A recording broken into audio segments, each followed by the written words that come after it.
Subscribe to Shakir Abidi Official. اعوذ باللہ من الشیطان الرجیم بسم اللہ الرحمن الرحیم قال الم اقل لک انک لن تستطیع معی صبرا۔ یہاں سے 16واں پارہ شروع ہو رہا ہے، اور 16واں پارہ شروع ہونے سے تھوڑی پہلے ہی سے یعنی 15 پارے کے اخیر سے ہی حضرت موسیٰ علیہ نبینا علیہ السلام کا واقعہ ذکر کیا ہے اللہ تبارک و تعالیٰ نے، کہ حضرت موسیٰ علیہ السلام ایک مرتبہ اپنی قوم میں تھے، اور قوم کے کسی آدمی نے پوچھا کہ اللہ کے نبی، دنیا میں آپ سے بھی کوئی بڑا علم والا موجود ہے؟ تو چونکہ جس وقت نبی دنیا میں موجود ہوتے ہیں اس وقت نبی سے زیادہ علم والا کوئی نہیں ہوتا، اللہ تبارک و تعالیٰ سب سے زیادہ علم انہیں عطا فرماتا ہے۔ تو حضرت موسیٰ علیہ السلام نے کہا کہ نہیں، اللہ تبارک و تعالیٰ نے مجھے ہی علم والا بنایا ہے۔ یہ بات اللہ تبارک و تعالیٰ کو ناپسند آئی، کہ انہیں کہنا تھا کہ اللہ تبارک و تعالیٰ جسے جتنا علم چاہیے اتنا دے دیتا ہے، اصل علم تو اللہ کے پاس ہے، مگر انہوں نے کہا کہ ہاں میں ہی علم والا ہوں، تو یہ بات اللہ تبارک و تعالیٰ کو ناپسند آئی۔ تو انہوں نے حضرت موسیٰ علیہ السلام کو اللہ تبارک و تعالیٰ نے کہا کہ موسیٰ، میرا فلاں بندہ 2 دریا کے ملنے کی جگہ پر رہتا ہے، جا کر اس سے ملو، علم حاصل کرو، دیکھو علم کسے کہتے ہیں معلوم ہو جائے۔ حضرت موسیٰ علیہ السلام اپنے ایک خادم کے ساتھ چلے، اور اللہ تبارک و تعالیٰ نے نشانی یہ بتائی کہ ایک بھنی ہوئی مچھلی اپنے ساتھ رکھ لو، یہ مچھلی جہاں چلی جائے گی سمجھو کہ وہی جگہ میرے اس بندے کی ملاقات کی ہے۔ حضرت موسیٰ علیہ السلام چلے اور سمندر کے کنارے چلتے رہے، یہاں تک کہ ایک وقت آیا کہ انہوں نے کہا کہ وَإِذْ قَالَ لِفَتَاهُ لَا أَبْرَحُ حَتَّى أَبْلُغَ مَجْمَعَ بَحْرَيْنِ أَوْ أَمْضِيَ حُقُبًا۔ ملاقات نہیں ہو رہی تھی، تھکاوٹ ضرورت سے زیادہ ہو رہی تھی، لیکن موسیٰ علیہ السلام عزم کیے ہوئے تھے کہ چاہے زمانہ گزر جائے پھر بھی میں رکنے والا نہیں ہوں جب تک کہ میں اس بندے سے ملاقات نہ کر لوں۔ اس طریقے سے اللہ تبارک و تعالیٰ نے حضرت موسیٰ علیہ السلام کو آگے پہنچایا۔ پہنچنے کے بعد ایک جگہ پر بیٹھے، اور بیٹھنے کے بعد انہوں نے کھانا وغیرہ مانگا یا آرام کیا۔ آرام کرنے کے بعد وہاں پر وضو وغیرہ کیا ہوگا، چہرہ وغیرہ دھویا ہوگا، ہاتھ وغیرہ دھویا ہوگا، اور حضرت موسیٰ علیہ السلام آرام کرنے لگے، سونے لگے، اور ان کا جو خادم تھا وہ وہیں بیٹھا ہوا تھا، تو اس کے ہاتھ سے تھوڑا سا پانی اس بھنی ہوئی مچھلی کے اوپر گر گیا۔ وہ مچھلی زندہ ہو کر سمندر میں چلی گئی، پانی میں چلی گئی۔ یہ بات ان کے لیے بڑی حیران کن تھی، تعجب کی بات تھی۔ انہوں نے سوچا کہ حضرت موسیٰ علیہ السلام جب سو کر اٹھیں گے تو میں انہیں بتا دوں گا، لیکن حضرت موسیٰ علیہ السلام سو کر اٹھے اور کہے چلو جلدی چلنا ہے، تو اسے یاد نہیں رہا خادم کو، اور وہ حضرت موسیٰ علیہ السلام کے ساتھ سامان اٹھا کر چل پڑا۔ جب آگے ایک اور منزل پر پہنچے تو حضرت موسیٰ علیہ السلام نے کہا آتنا غداءنا لقد لقینا من سفرنا ھذا نصبا، لا بھائی ہمارا کھانا دو، ہم نے اس سفر میں بڑی مصیبتیں جھیلی ہیں، بڑی مشقتیں برداشت کی ہیں۔ جب انہوں نے کھانا مانگا تو خادم نے کہا کہ او ہو، وہ جو مچھلی تھی وہ تو پچھلے منزل پر ہی دریا کے اندر زندہ ہو کر چلی گئی، اور عجیب طرح سے چلی گئی، جدھر جدھر جاتی تھی ادھر سرنگ بن جاتا تھا، راستے بن رہے تھے سمندر کے اندر۔ تو موسیٰ علیہ السلام نے کہا کہ چلو واپس چلو، وہی جگہ ہے جہاں ہمیں جانا چاہیے، وہیں ان سے ملاقات ہوگی، تم نے مجھے وہاں کیوں نہیں کہا؟ تو کہا کہ بس اللہ تبارک و تعالیٰ کا یہ حکم رہا، اور شیطان نے مجھے یہ بات بھلا دی، میں آپ سے کہہ نہیں سکا۔ پھر واپس جب لوٹ کے آئے تو حضرت خضر علیہ السلام وہیں پہ آرام فرما رہے تھے۔ موسیٰ علیہ السلام ان سے ملے اور آنے کا مقصد بتایا کہ دیکھو میں اس لیے آیا ہوں تاکہ آپ مجھے کچھ علم سکھائیں۔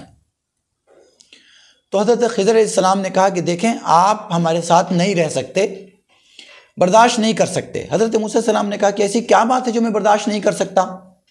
تو خضر علیہ السلام نے کہا کہ دیکھو آپ کا علم تشریعی ہے، اور اللہ نے مجھے جو علم دیا وہ الگ طرح کا ہے، آپ ہمارے ساتھ نہیں رہ سکتے۔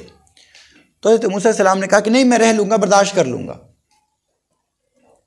تو کہا کہ دیکھیں آپ اگر ہمارے ساتھ رہیں گے تو ایک شرط میں آپ کو اپنے ساتھ رکھنے کو تیار ہوں، اور وہ شرط یہ ہے کہ میں کچھ بھی کروں آپ بیچ میں روکیں گے نہیں، ٹوکیں گے نہیں، میں کچھ بھی کروں جب تک کہ میں اس کے بارے میں آپ کو خود نہ بتا دوں تب تک آپ بیچ میں نہیں بولیں گے۔ موسیٰ علیہ السلام نے کہا کہ ٹھیک ہے کوئی بات نہیں۔ تو چونکہ دریا کے کنارے تھے تو حضرت خضر علیہ السلام اور حضرت موسیٰ ایک کشتی میں سوار ہو گئے، کشتی دوسری طرف جانے لگی، کشتی دوسری طرف جانے لگی۔ حضرت خضر علیہ السلام نے اس کا ایک تختہ پکڑ کر توڑ دیا۔ جیسے ہی کشتی کا تختہ انہوں نے توڑا تو حضرت موسیٰ علیہ السلام پکار اٹھے کہ اخرقتھا لتغرق اہلھا لقد جئت شیئا امرا۔ آپ نے اس کشتی کو اس لیے توڑا ہے تاکہ جس میں جو لوگ سوار ہیں یہ سب کے سب ڈوب جائیں۔ آپ نے بہت بیکار کام کیا ہے، خواہ کا کام کیا آپ نے، بیٹھے بٹھائے مصیبت مول لے لیا آپ نے۔ تو حضرت خضر علیہ السلام نے کہا کہ دیکھیے میں نے آپ سے پہلے یہ بات کہی تھی کہ آپ ہمارے ساتھ برداشت نہیں کر سکتے، تو آپ چلیں بھائی ہمارا ساتھ چھوڑیں۔ تو حضرت موسیٰ علیہ السلام نے کہا کہ لا تؤاخذنی بما نسیت، میں بھول گیا تھا، ٹھیک ہے آپ جانے دیجیے، خلی بلی، آپ ہمارا مواخذہ نہ کیجیے، میں آئندہ نہیں بولوں گا۔ کہا چل ٹھیک ہے۔ آگے گئے حضرت موسیٰ علیہ السلام تو دیکھا کہ کچھ بچے کھیل رہے ہیں۔ حضرت خضر علیہ السلام نے ان میں سے ایک بچے کو بلایا، پکڑا اور اسے ذبح کر دیا، جان سے مار دیا۔ اب حضرت موسیٰ علیہ السلام کو پھر برداشت نہیں ہوا، انہوں نے کہا اقتلت نفسا زکیۃ بغیر نفس لقد جئت شیئا نکرا۔ آپ نے سخت نافرمانی کا کام کیا، ناپسندیدہ کام کیا۔ یہ کیا کہ بچے کو پکڑ کے قتل کر دیا آپ نے، اس نے کوئی جرم نہیں کیا، اس نے کوئی گناہ نہیں کیا۔ تو حضرت خضر علیہ السلام نے کہا کہ میں نے پہلے ہی آپ سے کہا تھا نا کہ آپ ہمارے ساتھ برداشت کر ہی نہیں سکتے۔ اچھا چلو ٹھیک ہے آئندہ نہیں بولوں گا میں۔ پھر آگے گئے، ایک گاؤں میں چلے گئے۔ وقت ایسا ہو گیا تھا کہ بھوک لگ رہی تھی، تو حضرت موسیٰ علیہ السلام اور حضرت خضر علیہ السلام نے گاؤں والوں سے کہا کہ بھائی ہماری مہمان نوازی کرو۔ جو عرب کے علاقے کے لوگ ہوتے ہیں وہ آج بھی بہت بے تکلف ہوتے ہیں، ان کے پاس ہے تو پورا لو کھاؤ، نہیں ہے تو الحمدللہ سبحان اللہ پڑھ دیں گے۔ تو انہوں نے کہا کہ بھائی ہماری مہمان نوازی کرو، تو گاؤں والوں نے مہمان نوازی کرنے سے انکار کر دیا، مہمان نوازی کرنے سے انکار کر دیا۔ واپس آ رہے تھے تو دیکھا کہ ایک گھر ہے بوسیدہ جو گر رہا ہے، ٹوٹ رہا ہے۔ تو حضرت خضر علیہ السلام نے کہا کہ چلو آئیے ہم دونوں مل کے، تینوں مل کے اس کو سیدھا کرتے ہیں۔ تو اس مکان کو سیدھا کیا۔ حضرت موسیٰ علیہ السلام کہنے لگے کہ لَاتَّخَذْتَ عَلَيْهِ اجرا، ان لوگوں نے ہماری مہمان نوازی نہیں کی، دعوت نہیں کی، تو کم سے کم یہی کرتے تھے ہم کہ ہم نے جو یہ گھر ٹھیک کیا تو اس کی مزدوری لے لیتے تھے ان لوگوں سے۔ تو حضرت خضر علیہ السلام نے کہا کہ دیکھیے بس آپ کا اور ہمارا سفر یہیں تک تھا، بات مکمل ہو چکی، اب آپ بار بار بول پڑ رہے ہیں، آپ ہمارے ساتھ نہیں رہ سکتے۔ پھر حضرت خضر علیہ السلام نے بتایا ان کو کہ دیکھیے کشتی ہم نے اللہ تبارک و تعالیٰ کی طرف سے اس کے حکم سے اس لیے عیبدار بنا دی کہ اس دریا کے اس طرف ایک بادشاہ رہتا ہے جو اچھی کشتیوں کو غصب کر لیتا ہے، چھین لیتا ہے۔ اس لیے اللہ تبارک و تعالیٰ نے اس کشتی کی حفاظت کا ارادہ فرمایا اور مجھے حکم ہوا کہ میں اس کو عیبدار کر دوں، کیونکہ اس کے ذریعے کچھ غریب خاندان پلتے ہیں، اللہ تعالیٰ اس کے ذریعے اس کے رزق کا انتظام کرتا ہے۔ اور وہ جو بچہ جس کو ذبح کیا گیا، جس کو قتل کیا گیا، اس کے والدین نیک ہیں، اور ایسا تھا کہ یہ بچہ اگر بڑا ہوتا تو اپنے والدین کو کفر میں مبتلا کر دیتا، خود بھی نافرمانی میں مبتلا ہوتا۔ اس لیے اللہ تعالیٰ کا حکم آیا کہ اس کو ذبح کر دوں، اس لیے کہ مرنا تو سب کو ہے۔ اور اللہ تبارک و تعالیٰ نے ان کے والدین کو اس سے بہتر بدلہ عطا فرمایا بیٹی کی شکل میں۔ اور وہ جو گھر کا معاملہ ہے وہ ایک نیک آدمی کے 2 بچوں کا گھر تھا، اس میں اس نیک آدمی نے اپنے بچوں کے لیے کچھ امانتیں رکھی تھیں، کچھ خزانہ رکھا تھا، اور اللہ تعالیٰ سے اس نے دعا کی تھی کہ اللہ ہمارے بچے جب بڑے ہوں تو اسے ملے۔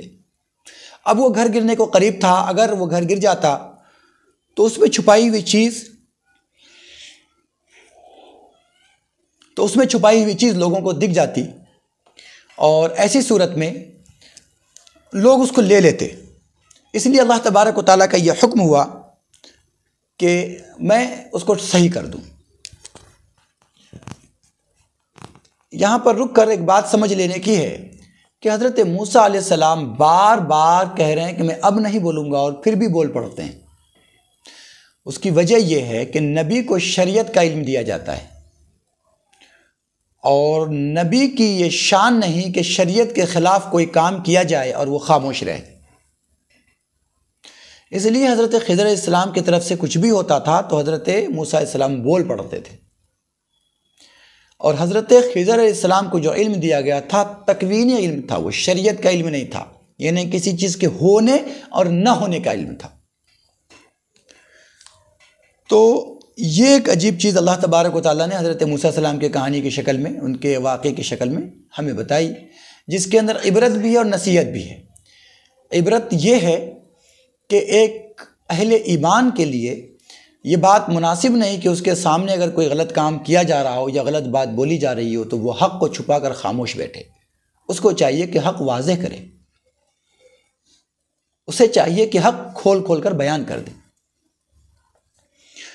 اور دوسری بات یہ کہ اگر بندے نے اپنی زبان سے کسی کو کہا ہو، وعدہ بھی کیا ہو کہ میں فلاں کام نہیں کروں گا، لیکن اب ایک ایسا وقت آ گیا جہاں پر اگر نہیں کرے گا تو شریعت کے خلاف ہو جائے گا، دین کے خلاف ہو جائے گا، تو اس وقت میں اپنا کیا ہوا وعدہ بھی چھوڑے اور کھائی ہوئی قسم بھی توڑے، اور وہ کام کرے جو شریعت کے موافق ہو۔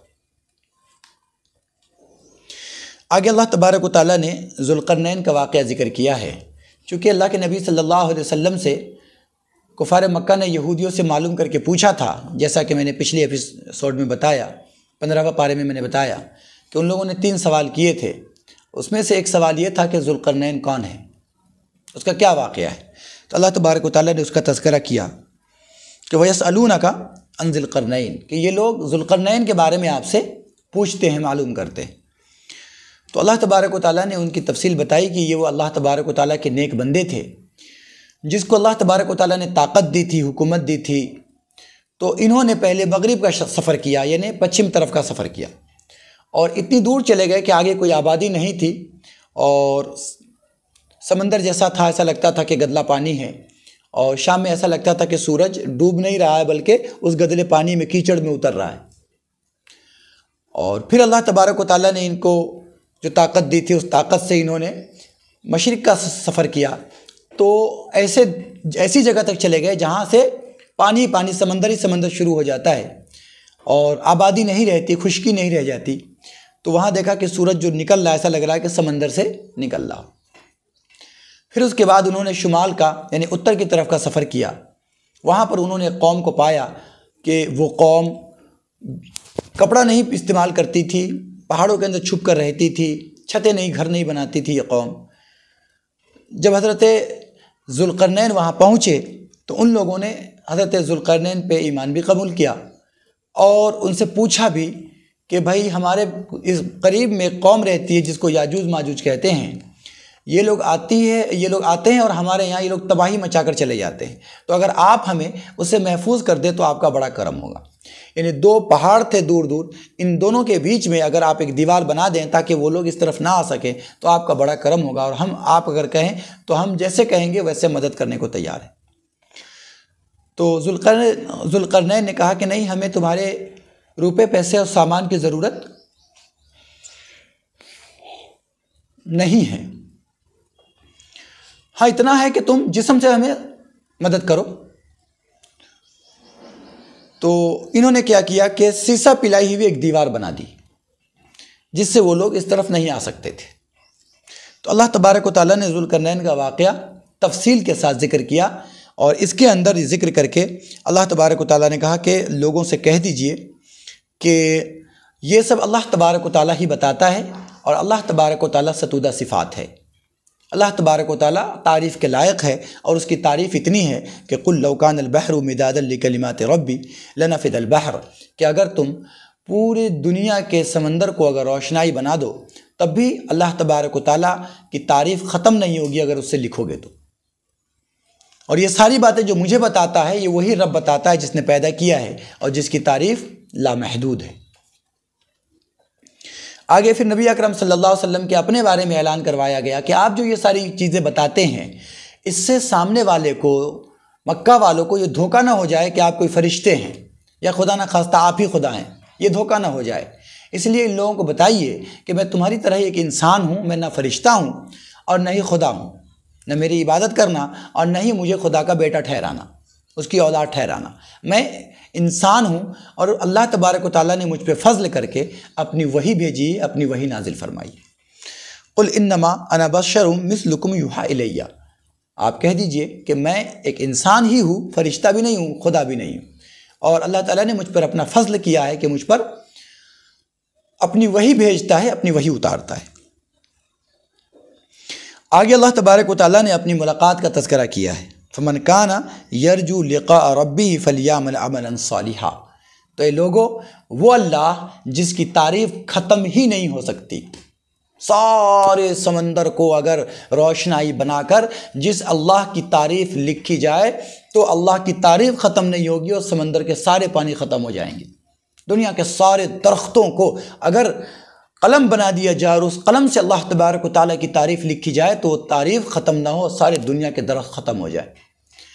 اس اللہ سے ملاقات کی کوشش کرو، اور اس اللہ سے ملاقات کی کوشش کیسے ہوگی کہ فمن کان یرجو لقاء ربہ، جو آدمی اپنے رب سے ملاقات کرنا چاہتا ہے، اپنے رب کو دیکھنا چاہتا ہے، اپنے رب کا دیدار کرنا چاہتا ہے، اس کے لیے قرآن کریم نے ایک فارمولہ بتایا ہے، فَلْيَعْمَلْ عَمَلًا صَالِحًا وَلَا يُشْرِكْ بِعِبَادَةِ رَبِّهِ أَحَدًا۔ دو کام کرے اگر اپنے رب کو دیکھنا چاہتا ہے، اپنے رب کا دیدار کرنا چاہتا ہے، اس کے بارگاہ میں حاضر ہو کر اپنی آنکھیں ٹھنڈی کرنا چاہتا ہے انسان، تو اسے چاہیے کہ دو کام کرے۔ پہلا کام وَلَا يُشْرِكْ بِعِبَادَةِ رَبِّهِ أَحَدًا، اپنے رب کے عبادت میں کسی کو شامل نہ کرے، محض عبادت اللہ تبارک و تعالیٰ کی ہوگی۔ اللہ تبارک و تعالیٰ کے دیدار کا عجیب منظر ہوگا۔ جنتی جب جنت میں اور جہنم میں جا چکے ہوں گے، اللہ تبارک و تعالیٰ بندوں سے پوچھے گا کہ ہم نے تم پر اپنی نعمتیں تمام کی یا نہیں کی؟ بندہ کہے گا پروردگار عالم، آپ نے ہم پر تو سوچ سے زیادہ احسان کیا، آپ نے ہمیں وہ نعمتیں دی جس کے بارے میں ہم نے نہ کبھی سنا تھا، نہ کبھی دیکھا تھا، نہ کبھی سوچا تھا، آپ نے وہ ساری نعمتیں ہمیں عطا فرمائی۔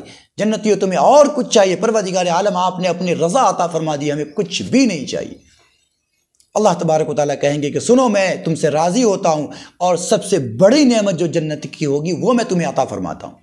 اور پھر اللہ تبارک و تعالیٰ کی طرف سے مشک و عنبر کی ہوائیں چلنے لگیں گی، پورے جنتی بیٹھے ہوئے ہوں گے، دیکھ رہے ہوں گے، اور مشک کی ہوا چل رہی ہوگی، جنتیوں کے سر کے اوپر سے مشک گزر رہے ہوں گے، جنتی مشک و عنبر میں نہا رہے ہوں گے۔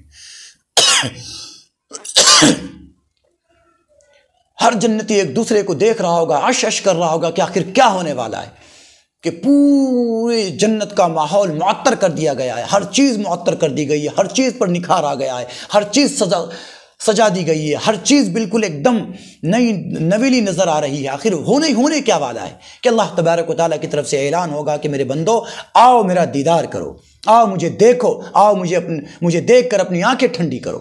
اور پھر اللہ تبارک و تعالیٰ اپنے بندوں کے سامنے اپنے آپ کو ظاہر کرے گا۔ جب جیسے ہی بندہ اپنے رب کو دیکھے گا، دنیا کی ساری نعمتیں ہی نہیں، جنت کی ساری نعمتوں کو بھلا دے گا، کہے گا پروردگار عالم مجھے جنت نہیں چاہیے، اس کی نعمتیں نہیں چاہیے، اے اللہ جنت کے اندر بہتے ہوئے دودھ کی نہریں نہیں چاہیے، اے اللہ جنت کے اندر بہتے ہوئے شہد کی نہر نہیں چاہیے، اے اللہ جنت کے اندر بہتی ہوئی دوسری چیز دودھ کی نہر نہیں چاہیے، کسی اور چیز کی نہر نہیں چاہیے، اے اللہ جنت کی حوریں نہیں چاہیے، اے اللہ جنت کے عیش و آرام نہیں چاہیے، ہم بس اور صرف بس آپ کا دیدار کرنا چاہتے ہیں، آپ کو دیکھنا چاہتے ہیں۔ ایک ایسی لذت ہوگی دیکھنے کے اندر کہ دیکھنے والا دیوانہ ہو اٹھے گا۔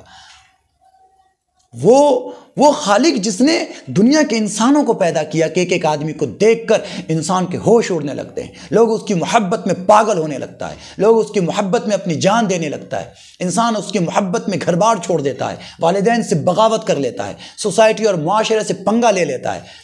جب اللہ کے مخلوق کی یہ صورتحال ہے کہ اللہ کی ایک چھوٹی سی مخلوق جس سے بڑی بڑی خوبصورت صورت اللہ نے دنیا میں بنا رکھی ہے، ان میں سے کسی ایک پر انسان اس قدر قربان ہوتا ہے کہ اپنی ساری چیزیں اس کے لیے داؤ پہ لگا دیتا ہے، عزت داؤ پہ لگا دیتا ہے، دولت داؤ پہ لگا دیتا ہے، گھر بار چھوڑ دیتا ہے، ماں باپ کو چھوڑ دیتا ہے۔ سوچے اس خالق کا جب دیدار ہوگا، اس کے حسن کا جب نظارہ ہوگا تو انسان کا عالم کیا ہوگا۔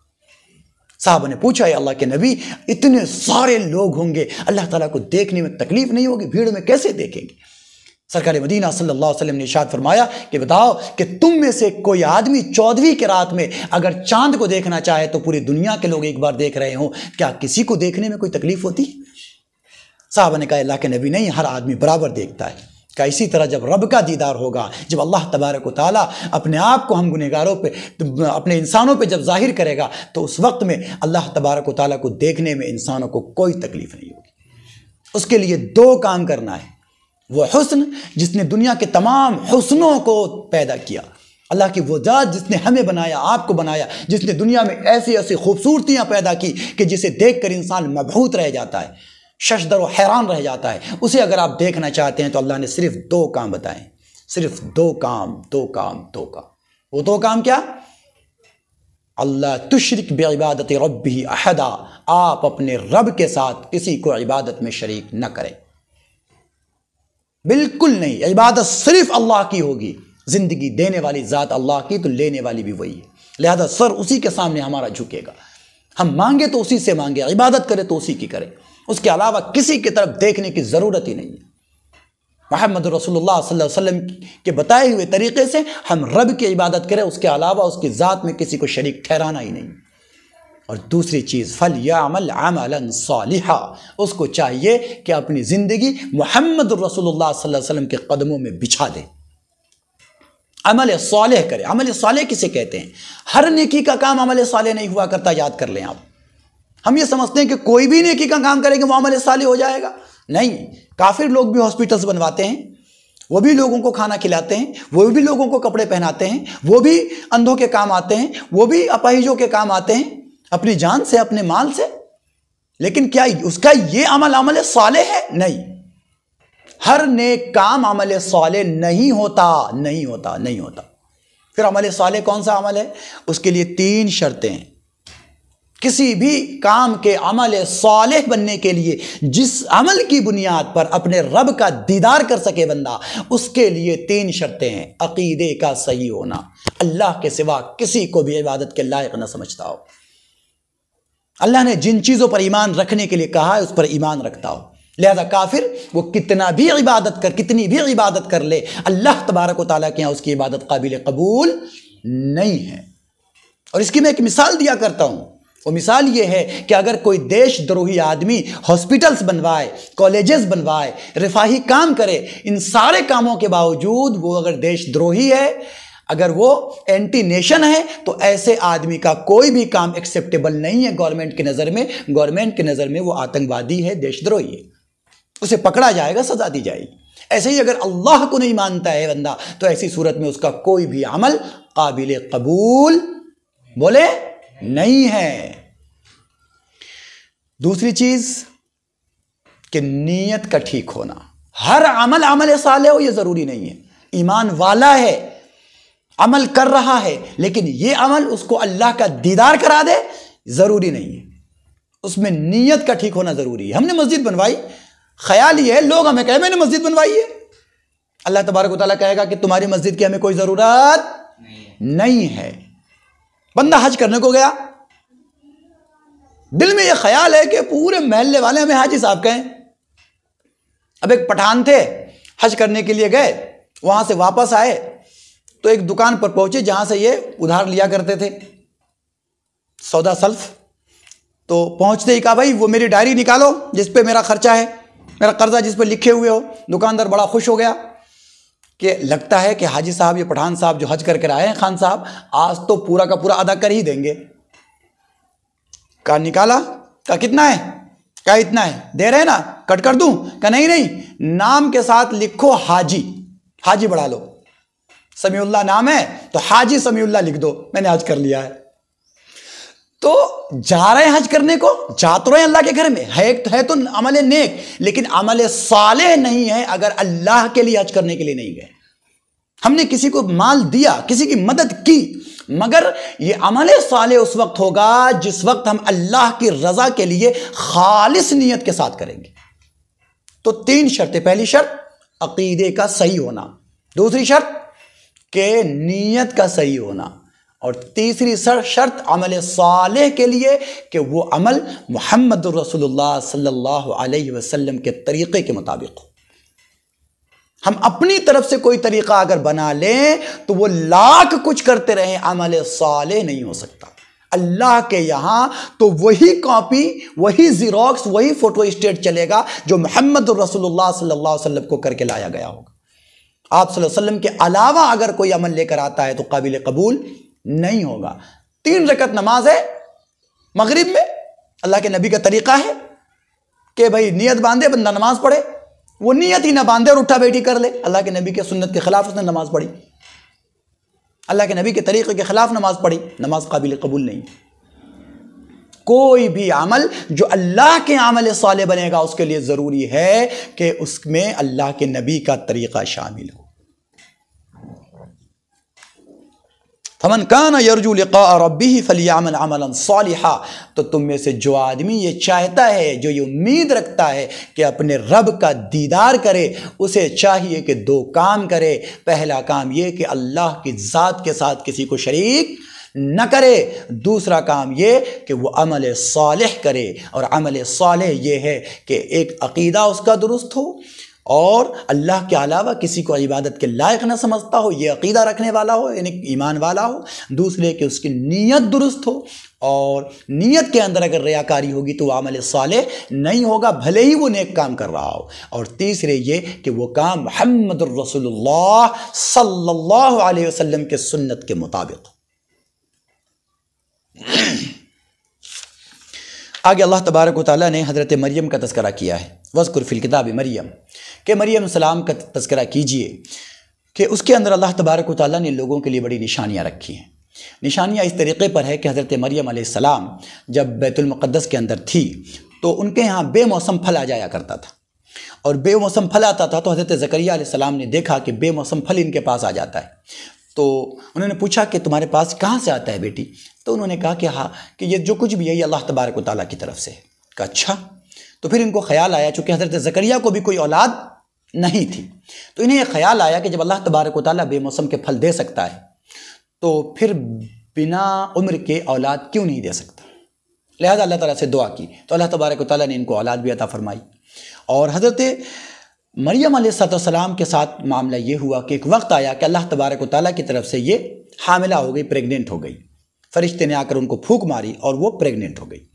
اب جب ایک وقت آیا کہ ڈیلیوری کا، جب زچگی کا وقت آیا، بچے کی ولادت کا وقت آیا، تو حضرت مریم علیہ السلام تڑپ اٹھی کہ لوگ کیا کہیں گے، کسی مرد نے مجھے چھوا نہیں، میری شادی نہیں ہوئی، میرا نکاح نہیں ہوا، آخر میں لوگوں کو کیا جواب دوں گی؟ تو آبادی سے باہر چلی گئی، وہاں پر انہوں نے حضرت عیسیٰ علیہ السلام کو جنم دیا۔ اب یہ بچے کو لے کر گاؤں واپس نہیں آنا چاہتی تھی کہ کیا کریں، لوگ پوچھیں گے تو کیا جواب دوں گی، کیونکہ یہ معاملہ ہی ایسا ہے کہ کوئی آدمی ماننے کو تیار نہیں ہوگا۔ بہرحال اللہ کا حکم ہوا، وہاں پر کچھ دن ٹھہری، ایک کھجور کا پیڑ تھا، اللہ تبارک و تعالیٰ نے کہا کہ دیکھو یہ کھجور کا تنا ہے، تم جب اسے ہلاؤ گی تو یہاں سے یہ تازہ پھل تمہارے اوپر گرائے گا۔ یہ بھی اللہ تبارک و تعالیٰ کی طرف سے ایک معجزے کے طور پر تھا، کرامت کے طور پر تھا کہ آپ اگر کھجور کے پیڑ کو ہلائیں گے تو وہ ہلنے والا نہیں ہے۔ اور ایک وہ عورت جس کو ابھی بچہ جنم لیا وہ تو اتنی کمزور ہو جاتی ہے کہ اس کو خود کا اٹھنا مشکل ہوتا ہے، وہ کھجور کے تنے کو کہاں ہلا سکتی ہے، مگر جب وہ ہلاتی تھی تو وہاں سے تازہ کھجور گرتا تھا، وہ کھاتی تھی۔ پھر اللہ نے پانی کا وہیں پہ چشمہ جاری کر دیا، وہاں سے پانی پیتی تھی۔ پھر ایک آدھ 2 دن 3 دن کے بعد وہ بچے کو لے کر گاؤں کی طرف آئی، اور پورے گاؤں کے لوگ اس پہ پل پڑے، کیا رے مریم یہ تو نے کیا کیا؟ نہ تیرا باپ ایسا بدکار تھا، نہ تیری ماں بدکارہ تھی، نہ تیرے خاندان میں کوئی ایسا تھا، تو نے تو پورے خاندان کی ناک ہی کٹا دی۔ اللہ تبارک و تعالیٰ نے ان کے دل کے اندر بات ڈال دی تھی کہ تمہیں بات نہیں کرنا۔ انہوں نے کہا کہ انی نظرت للرحمن صوما، نہیں میں بات نہیں کر سکتی، میں نے اللہ کے لیے روزہ رکھا ہے، لہٰذا اسی بچے سے پوچھو۔ کہا ری جو بچہ ابھی گود میں ہے میں کیسے اس سے بات کروں، وہ کیسے بات کرے گا؟ ابھی یہ لوگ آپس میں یہ کہہ ہی رہے تھے کہ حضرت عیسیٰ علیہ السلام پکار اٹھے کہ انی عبداللہ وجعلنی نبیہ عطانی الکتاب، اللہ تبارک و تعالیٰ نے مجھے کتاب دی ہے، مجھے نبی بنایا ہے، میں اللہ کا بندہ ہوں، میری ماں بدکارہ نہیں ہے، یعنی کہنے کا مقصد یہ تھا۔ یہ لوگ سب حیران رہ گئے۔ تو یہاں پر بھی ایک بہت بڑا سبق ہے امت کے لیے، انسانوں کے لیے، کہ اگر آپ حق پر ہیں، آپ اگر حق پر ہیں اور آپ کے ساتھ الزام کا معاملہ ہو جاتا ہے، لوگوں کی طرف سے آپ پر الزام اور غلط باتیں آنے لگتی ہیں، اور آپ واقعی حق پر ہیں، تو آپ کو کسی کو سفارش دینے کی ضرورت نہیں ہے، صفائی کرنے کی ضرورت نہیں ہے، آپ خاموشی اختیار کر لیجیے، حضرت مریم کو خاموش ہونے کے لیے کہا گیا تھا. آپ خاموشی اختیار کر لیجئے. آپ اگر حق پر ہیں، اللہ تبارک و تعالیٰ آپ کے پاک دامنی کا راستہ خود ہی کھول دے گا. حضرت مریم علیہ السلام نے کسی سے سفارش نہیں کی، صفائی نہیں دی. اور دوسری بات یہ سمجھ میں آتی ہے کہ انسان پر مشکل حالات آ سکتے ہیں جب وہ حق پر ہو، تب بھی اس وقت انسان کو کوئی غلط قدم نہیں اٹھانا چاہیے. کہ حضرت مریم علیہ السلام یہ بھی کر سکتی تھی کہ بچے کو جان سے مار کے پھینک دے جنگل میں، خود سوسائڈ کر لیں، مگر نہیں. اگر آپ حق پر ہیں تو غلط قدم اٹھانے کی ضرورت نہیں ہے. اللہ تبارک و تعالیٰ خود ہی آپ کی سچائی لوگوں میں ظاہر کر دے گا. آگے اللہ تبارک و تعالیٰ نے حضرت ابراہیم علیہ السلام کا ذکر کیا ہے، وَاذْكُرْ فِي الْكِتَابِ ابراہیم، کہ ابراہیم علیہ السلام نے اپنے والد سے کہا کہ ابو یہ کیا ان چیزوں کی پوجا کرتے ہیں، چھوڑی ہٹائیے اس کو. باپ نے کہا کہ دیکھو تم اگر ہماری بات نہیں مانے، ہمارے خداؤں کو برا کہنا نہیں چھوڑے تو پتھر مار مار کر تمہیں ہلاک کر دیں گے. کہا ٹھیک ہے ابا، آپ کو بات سمجھ میں نہیں آتی تو میں چلتا ہوں. یہاں سے حضرت ابراہیم السلام کے واقعے میں ایک بات سمجھ آتی ہے کہ اگر ایمان پر عمل کرنا مشکل ہو جائے تو آدمی گھر بار رشتہ دار سب کو خیر آباد کہہ دے، سب کو کہہ دے کہ چلیے بھائی آپ خوش رہیے، ہم چلتے ہیں. آگے اللہ تبارک و تعالیٰ نے حضرت ادریس کا تذکرہ کیا، وَاذْكُرْ فِي الْكِتَابِ ادریس. حضرت ادریس علیہ السلام کا تذکرہ کیا ہے. حضرت ادریس علیہ السلام وہ پہلے پیغمبر ہیں، پہلے انسان ہیں، صرف پیغمبری کی بات نہ کریں، پہلے انسان ہیں جنہوں نے لباس سل کر پہنا. یعنی یہ جو ٹیلرنگ کا کام ہے یہ نبوت والا کام ہے، نبی نے پہلی مرتبہ کیا ہے. ایسے ہی حضرت ادریس علیہ السلام وہ پہلے انسان ہیں جنہوں نے لکھنے کا کام شروع کیا، لکھنا جنہوں نے ایجاد کیا. آپ سے پہلے لکھنے کا حساب نہیں تھا، انہوں نے قلم اور روشنائی بنا کر اس سے لکھنے کا کام شروع کیا. اور ایسے ہی حضرت ادریس علیہ السلام وہ پہلے انسان ہیں جنہوں نے اس لکھائی کے ذریعے چیزوں کا حساب کتاب رکھنا شروع کیا. جو کسی بھی چیز کا حساب کرتے کہ بھائی اتنا گیا اور اتنا آیا، تو حساب و کتاب کا کام حضرت ادریس علیہ السلام نے شروع کیا. اور ایسے ہی حضرت ادریس علیہ السلام ہی وہ پہلے انسان ہیں جنہوں نے سب سے پہلے اسلحہ بنایا، تلوار وغیرہ یا کاٹنے کوٹنے کی چیزیں بنائیں. یہ سارے کام نبی نے سب سے پہلے کیا. ان سارے نبیوں کا تذکرہ کر کے اللہ تبارک و تعالیٰ پھر وہی لانا چاہتا ہے کہ دیکھو یہ سارے اللہ کے وہ نیک بندے تھے جنہوں نے میرے ہی عبادت کی طرف دعوت دی. اور میری عبادت کی طرف دعوت دینے کی ایک وجہ یہ بھی ہے کہ ہم نے اپنی رضا کے لیے اور ہم نے اپنی جو نعمت بنائی ہے جنت، اس میں جانے کے لیے یہ ضروری ہے کہ انسان ہماری عبادت کرے، کیونکہ ہم نے اس جنت سے پہلے ایک پل بنا رکھا ہے جسے پل صراط کا نام دیا ہے ہم نے. اس پر سے ہر آدمی کو گزرنا ہے، کوئی بھی نہیں بچ سکتا. اللہ تعالیٰ نے اس کا تذکرہ کیا ہے وَإِن مِّنكُمْ إِلَّا وَارِدُهَا، کہ تم میں سے کوئی آدمی ایسا نہیں ہے جو پل صراط سے نہ گزرے، اسے گزرنا ہی پڑے گا، تبھی وہ اللہ کی نعمت جنت تک جا سکتا ہے. اور ہاں یہ ہوگا کہ جو نیکوکار ہوں گے ان کو نیچے سے جہنم کی گرمی نہیں لگے گی، لیکن جو نافرمان ہوں گے وہ اس پل صراط سے نیچے جہنم کے گڑھے میں گر جائیں گے. اگر وہ ذرہ برابر بھی ایمان رکھتے ہوں گے تو اپنی سزا کاٹنے کے بعد پھر جنت میں آئیں گے. آگے اللہ تبارک و تعالیٰ نے اہل ایمان سے، جو لوگ اللہ پر ایمان رکھتے ہیں اور اللہ تبارک و تعالیٰ کی عبادت کرتے ہیں، اللہ تبارک و تعالیٰ نے ان سے اپنی محبت کا اظہار کیا ہے کہ ان الذین آمنوا وعملوا الصالحات سیجعل لهم الرحمن ودا، کہ وہ لوگ جو اللہ پر ایمان رکھتے ہیں اور عمل صالح کرتے ہیں، اس کے لیے اللہ تبارک و تعالیٰ نے اپنے دل میں اور تمام مخلوقات میں اس کی محبت ڈال دینے کا وعدہ کیا ہے. اس سلسلے میں ایک حدیث مشہور ہے کہ اللہ تبارک و تعالیٰ جب کسی بندے سے محبت کرتا ہے تو حضرت جبریل سے کہتا ہے کہ میں اس سے محبت کرتا ہوں، تم بھی محبت کرو، فرشتوں میں اور دوسرے مخلوقات میں اعلان کر دو. یہاں پر ہمارے پیر و مرشد حضرت پیر ذوالفقار صاحب نقش بندی دامت برکاتہم ایک عجیب بات ارشاد فرماتے ہیں.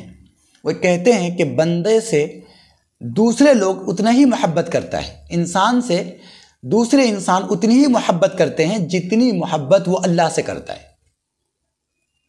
اور ایسے ہی اس انسان کا رعب اور دبدبہ لوگوں پر اتنا ہی رہتا ہے، یعنی لوگ اس سے اتنا ہی ڈرتے ہیں جتنا وہ اللہ سے ڈرتا ہے. یعنی اگر اللہ سے وہ 100% ڈرتا ہے تو لوگوں کے دل میں اس کا خوف اور اس کا دبدبہ 100% ہوتا ہے. 50% ڈرتا ہے تو اس کا خوف بھی 50% ہوتا ہے. اور ایسے ہی اگر وہ اللہ سے 100% محبت کرتا ہے تو مخلوقات کے دل میں بھی اس کی محبت 100% ہوتی ہے.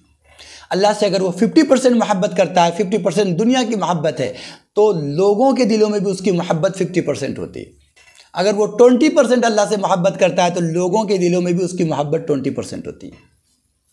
اب آپ کو طے کرنا ہے کہ آپ کی محبت دنیا والوں کے دل میں کتنی ہونی چاہیے. جتنی محبت اللہ کے آپ اپنے دل میں لائیں گے اتنی محبت آپ کی دنیا والوں کے دل میں آئے گی. آگے سورۃ طٰہٰ شروع ہو رہی ہے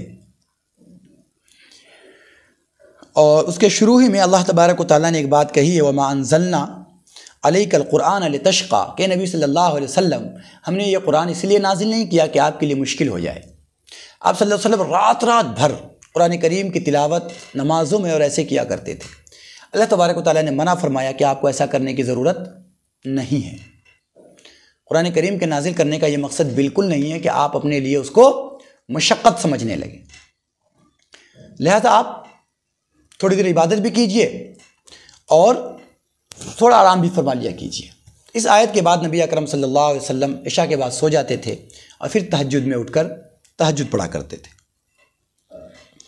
آگے اللہ تبارک و تعالیٰ نے حضرت موسیٰ علیہ السلام کا تذکرہ کیا ہے تفصیل کے ساتھ. حل اتاک حدیث موسیٰ، کہ آپ کے پاس حضرت موسیٰ علیہ السلام کی خبر پہنچی. اس میں اللہ تبارک و تعالیٰ نے حضرت موسیٰ علیہ السلام کا مدین سے واپس ہونا بیان کیا ہے کہ مدین کے اندر چونکہ حضرت موسیٰ علیہ السلام کی شادی ہوئی تھی، جہاں پر اللہ تعالیٰ نے شادی کا تذکرہ کیا ہے، ہم انشاءاللہ شادی کا تذکرہ وہیں پہ کریں گے. وہاں سے یہ اپنے اہل و عیال کو لے کر، اپنی بیوی کو لے کر واپس آ رہے تھے. ٹھنڈی کی رات تھی، اندھیری رات تھی اور کچھ سجھائی نہیں دیتا تھا، کچھ بھی نظر نہیں آتا تھا کہ ان کو دور پہاڑ پر کچھ روشنی سی نظر آئی. انہوں نے اپنے اہلیہ سے کہا کہ تم یہیں پہ رکو، میں جا کر دیکھتا ہوں شاید کوئی قافلے والے ہیں جنہوں نے آگ روشن کر رکھی ہے، تو میں وہاں سے کچھ روشنی کا سامان آگ وغیرہ مانگ کر لاؤں تاکہ تم ٹھنڈی سے بچ بھی سکو، اس کی گرمی حاصل کر سکو اور ہمیں راستہ تلاش کرنے میں بھی آسانی ہوگی. بیوی کو رو کر جب وہاں گئے تو انہوں نے دیکھا کہ ایک پیڑ کے اوپر آگ جیسی کوئی چیز لگ رہی ہے، روشنی ہو رہی ہے، لیکن پتے نہیں جل رہے. دیکھ کر یہ حیران ہوئے تو اس آگ سے آواز آئی کہ اے موسیٰ انی انا اللہ، اے موسیٰ میں ہی اللہ ہوں. فخلع نعلیک انک فی الوادی المقدس طویٰ، کہ تم نے جو جوتی پہن رکھی ہے اسے اتار دے، تو طویٰ کی بڑی مقدس وادی میں ہے. اور پھر اللہ تبارک و تعالیٰ نے حضرت موسیٰ علیہ السلام کو وہاں پر 2 نشانیاں عطا فرمائی. کہا کہ دیکھو اپنا ہاتھ اپنے بغل میں دباؤ اور باہر نکالو، تخرج بیضاء من غیر سوء، تو وہاں سے بنا کسی بیماری کے روشنی نکلے گی، سفیدی نکلے گی. تو حضرت موسیٰ علیہ السلام نے یوں لگایا اور لگا کر یہ چھوڑا تو وہاں سے روشنی نکلنے لگی. اور کہا کہ پھر اس کو عصا کو چھوڑو، ڈالو زمین پہ. تو ان کے ہاتھ میں جو لاٹھی تھی اس لاٹھی کو زمین پہ ڈالا تو وہ اژدہا ہو گیا.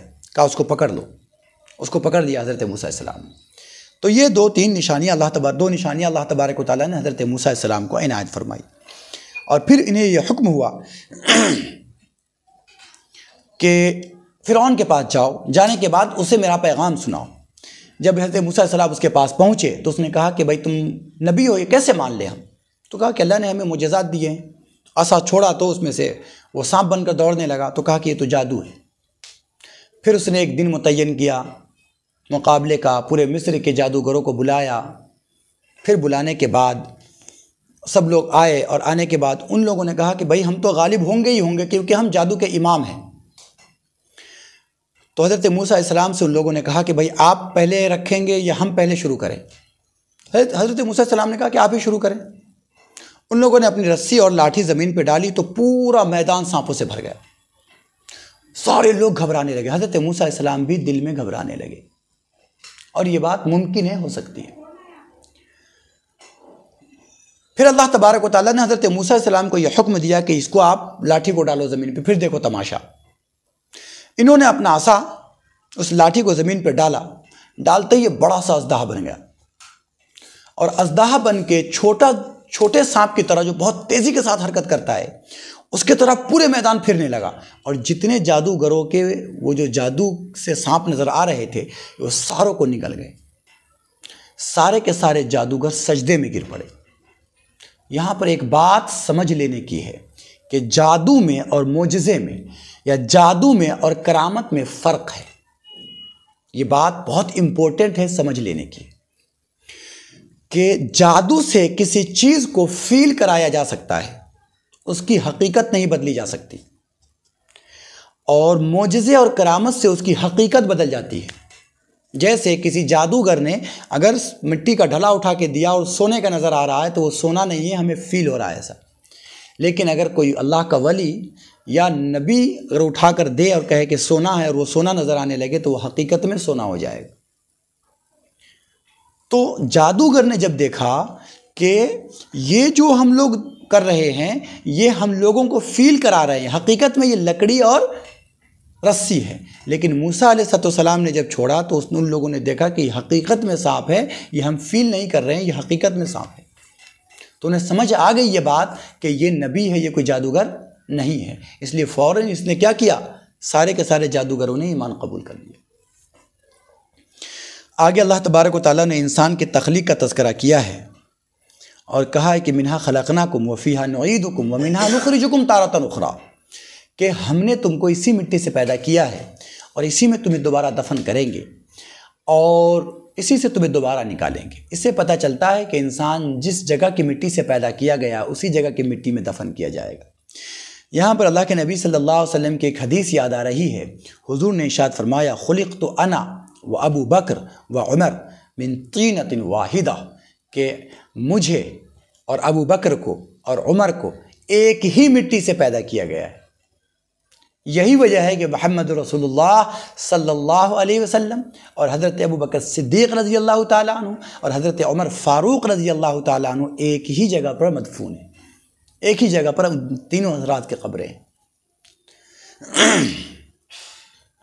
آگے اللہ تبارک و تعالیٰ نے حضرت آدم علیہ السلام کا ذکر کیا ہے اور کہا کہ فَأَكَلَا مِنْهَا فَبَدَتْ لَهُمَا سَوْآتُهُمَا، کہ اللہ تبارک و تعالیٰ نے حضرت آدم علیہ السلام کو منع کیا تھا کہ دیکھو یہ جو پھل ہے گیہوں کا یہ نہیں کھانا، لیکن حضرت آدم علیہ السلام بھول کر وہ کھا لیے، اور بھول کر کھا لینے کی وجہ سے جنت کا جو لباس تھا وہ اتر گیا، کیونکہ جنت کی چیزیں کھانے پر انسان کو پخانہ پیشاب کی ضرورت پیش نہیں آتی ہے۔